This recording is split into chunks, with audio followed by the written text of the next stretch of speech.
बिहार की राजनीति में इन दिनों हर पल एक नई कहानी लिखी जा रही है। गठबंधन बदले, मुख्यमंत्री बदले और अब चर्चा इस बात की है कि क्या पर्दे के पीछे कोई बहुत बड़ा खेल चल रहा है।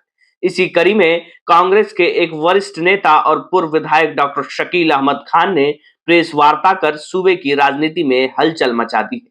प्रेस वार्ता के दौरान पूर्व विधायक ने सबसे पहले प्रदेश के नए मुख्यमंत्री सम्राट चौधरी को उनके नए दायित्व के लिए शुभकामनाएं दी, लेकिन यह शुभकामनाएं महज औपचारिकता नहीं थी। इसके तुरंत बाद उन्होंने सत्ता पक्ष पर तीखे सवालों की बौछार कर दी। उन्होंने सीधे तौर पर भाजपा और एनडीए के समीकरणों पर सवाल उठाते हुए पूछा कि आखिर ऐसी क्या मजबूरियां थी और ऐसी क्या परिस्थितियां पैदा हो गई कि जिस नीतीश कुमार के चेहरे पर चुनाव लड़ा गया, महज कुछ महीने के भीतर ही उन्हें राज्यसभा भेजने की नौबत आ गई। उन्होंने तंज कसते हुए कहा कि क्या बिहार की राजनीति का कोई नया एग्जिट प्लान है। राजनीति के इस बड़े कैनवास के साथ साथ पूर्व विधायक ने अपने क्षेत्र की समस्या को भी प्रमुखता से उठाया।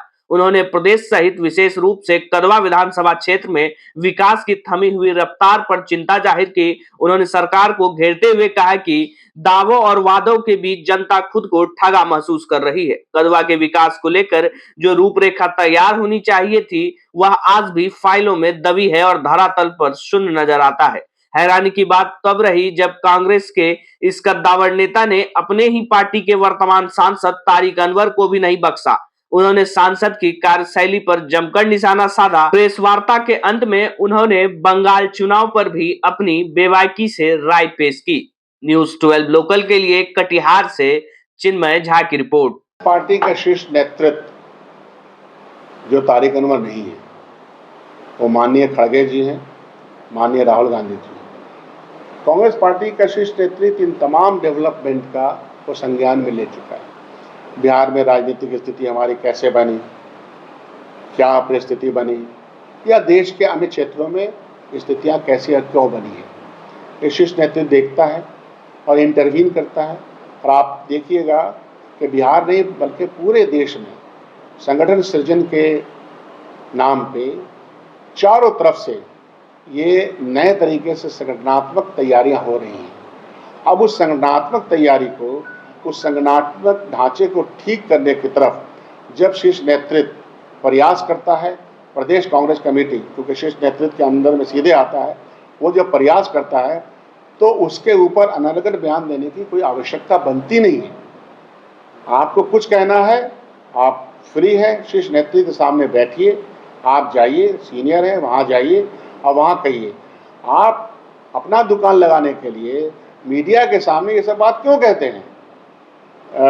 जो सृजन का मामला चल रहा है, संगठन सृजन का, वो सिर्फ कटिहार में तो नहीं चल रहा है, पूर्णिया में चल रहा है, भागलपुर में चल रहा है, बिहार के तमाम 40 जिले में चल रहा है। और कई जिले में 2 अध्यक्ष बनाए गए क्योंकि आकार बड़ा है, क्षेत्रफल बड़ा है, जोग्राफिकल कंडीशन ऐसी है, वहाँ बनाए गए, तो उसको लेकर के पेट में दर्द होने की आवश्यकता है नहीं।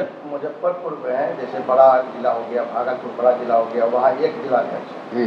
कटिहार जैसे छोटे जिला में यहाँ 2 जिलाध्यक्ष है, पूर्णिया में 2 जिला नहीं, कटिहार छोटा जिला नहीं है। आप जोग्राफिकल कंडीशन में 23 प्रखंड है, वहाँ 1 जिलाध्यक्ष हुआ है आपका। कोई बात नहीं है। वो असेसमेंट जो है, वो असेसमेंट तो पार्टी करती है ना। पार्टी के शीर्ष नेतृत्व यहाँ आए थे, यहाँ आए, जो कटिहार में आए थे वो आए थे यहाँ प्रदेश अध्यक्ष रहे हुए, मध्य प्रदेश के कैबिनेट मिनिस्टर रहे हुए, एमपी एमएलए, इतना बड़ा नेतृत्व ने यहाँ जिम्मेदारी दी थी उनको, अरुण यादव जी को। तो इन लोगों की अपनी समझ है कि किस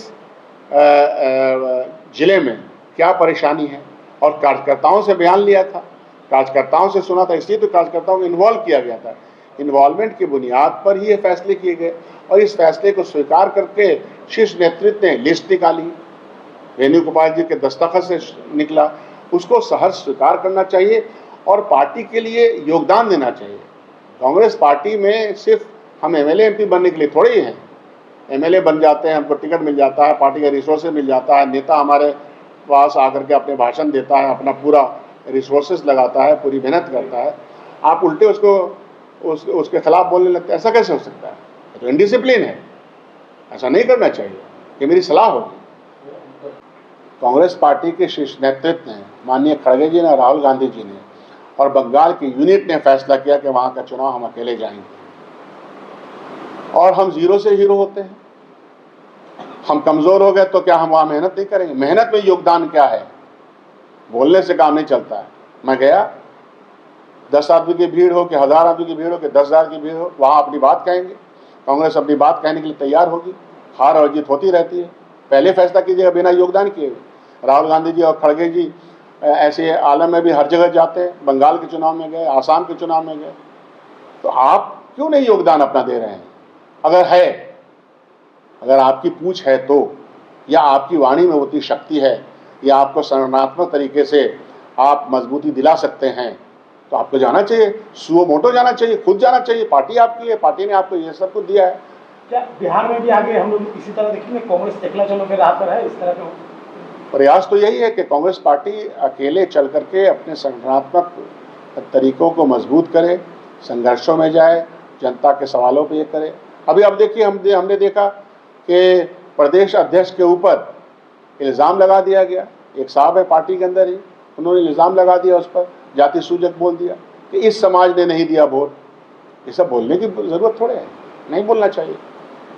हम ये it is a condemnable thing. तो पार्टी के अंदर अगर पार्टी कमज़ोर हो रही है तो उसको मजबूत करने के लिए मुंह बंद करके काम करने की आवश्यकता है ना।